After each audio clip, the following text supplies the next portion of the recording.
Ok, số đây mình chụp số bao phôn đểศึกษา ภาษา อังกฤษ thếថ្ងៃនេះដែរខ្ញុំនឹងបង្ហាញវីដេអូមេរៀនមួយទាក់ទងនឹងការប្រើប្រាស់របស់ adverbs of frequency adverb of frequency ក្នុងភាសាខ្មែរមានន័យថាការគុណកិរិយាសព្ទបង្ហាញពីភាពជឿនលឿនណាមួយបាទអញ្ចឹងក្នុងនេះវាមានភាគរយខ្ញុំបានដាក់ជាភាគរយដើម្បីបងប្អូនយកទៅប្រើឲ្យត្រូវតាមកលក្ខណៈនៃប្រយោគនីមួយៗអញ្ចឹងក្នុងនោះមាន 100% រហូតដល់ 0% អញ្ចឹង 100% យើងតែងតែប្រើពាក្យថា always ភាសាខ្មែរមានន័យថាតែងតែឬក៏ជានិច្ចអូខេ always ដល់ពេល90% 90% usually អូខេអញ្ចឹងដល់ពេល 70% យើងប្រើពាក្យ offend ពេល 50% 50% sometimes ដល់ពេល 30% យើងត្រូវប្រើពាក្យ occasionally អូខេពេល 5% យើងប្រើ really អូខេ and hardly ever អញ្ចឹងពីរពាក្យនេះស្មើគ្នា hardly ever ក៏បានឬក៏ really ក៏បានអូខេអញ្ចឹងដល់ពេល 0% យើងប្រើ never អញ្ចឹងក្នុងនោះខ្ញុំបានយកឧទាហរណ៍មួយប្រយោគ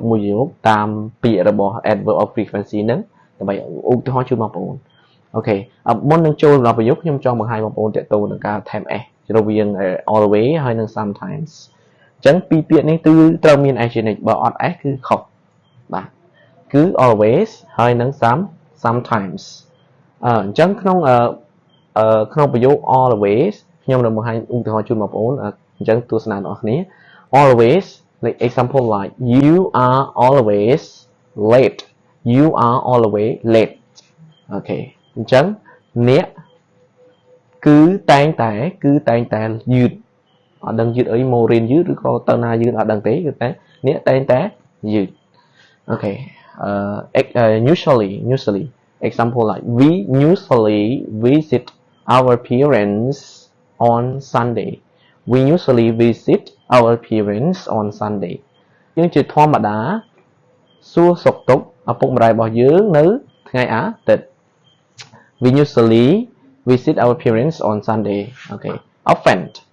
ភាសាខ្មែរមានន័យថាជារឿយបាទ she often fries vegetable noodle នាងជារឿយឬក៏ជារឿយនាងจีนឬក៏ឆាមី noodle នេះអាចនំបញ្ចុកឬក៏មីបន្លែមានតែឆាមីជាមួយនឹងបន្លែ fry vegetable fry noodle with vegetable ក៏បានដែរបាទយើងអាចដាក់ with vegetable នៅខាងក្រោយក៏បានដែរអូខេsometimes ជួនកាល he sometimes orders pizza for dinner he sometimes orders pizza for dinner ជួនកាលឬក៏ខ្ញុំបកប្រែថាជួនកាលឬក៏គិតជួនកាលមួយណាក៏មិនបានដែរណាគិតជួនកាលកំង pizza សម្រាប់អាហារពេលល្ងាចបាទមកទៅទៀត occasionally មានន័យថាយូរម្ដងបាទយូរម្ដងខ្ញុំឥឡូវនេះខ្ញុំយក occasionally នៅពីមុខម្ដងណាដាក់ពីមុខអញ្ចឹងយើងត្រូវដាក់ comma ដើម្បីពេលណាយើងសេនៅពីមុខ occasionally Satika cries at night អញ្ចឹង Satika នេះសំដៅទៅលើ baby បាទអញ្ចឹងមានន័យថាយូរម្ដង Satika យំនៅពេលយប់ឬក៏ Satika យំនៅពេលយប់យូរម្ដងបាទបន្តមកទៀត really ឬក៏ hardly ever អញ្ចឹងពីរពាក្យនេះអាចប្រើមួយណាក៏បានហើយចំនួននៃការកើតឡើងរបស់វា I never kiss her ខ្ញុំមិនដែលឬក៏មិនធ្លាប់ថើបនាងទេ 5% ទេបាទ example like she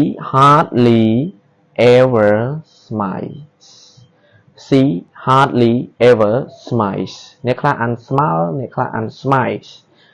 អូខេអញ្ចឹងមានថានាងកម្រញញឹមណាអញ្ចឹងញញឹមត្រូវមាន s អាចនឹងច្រើនឬក៏ u មានថាដើមធ្វើមុខសកេតសកុំអញ្ចឹងណា អូខេអញ្ចឹងចុងក្រោយ 0% ចំណុច0%គឺ never បកប្រែថាមិនដែលឬក៏មិនធ្លាប់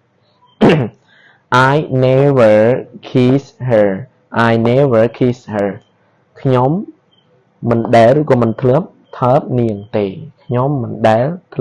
ថើបនាងទេអូខេអញ្ចឹងសរុបមកវិញថ្ងៃនេះខ្ញុំចង់ឲ្យបងប្អូនទាំងអស់គ្នាទាក់ទងនឹងការប្រើប្រាស់របស់ adverb of frequency ដែលជាញឹកញយគឺប្រើនៅក្នុងប្រយោគណាមួយក្នុងការណាមួយចឹងទៅប៉ុន្តែខ្ញុំឧទាហរណ៍ជាក់ស្ដែងគឺក្នុង present simple បាទសង្ឃឹមថាបងប្អូនអាចយល់នៅមេរៀនមួយនេះបើសិនជាបងប្អូនមាន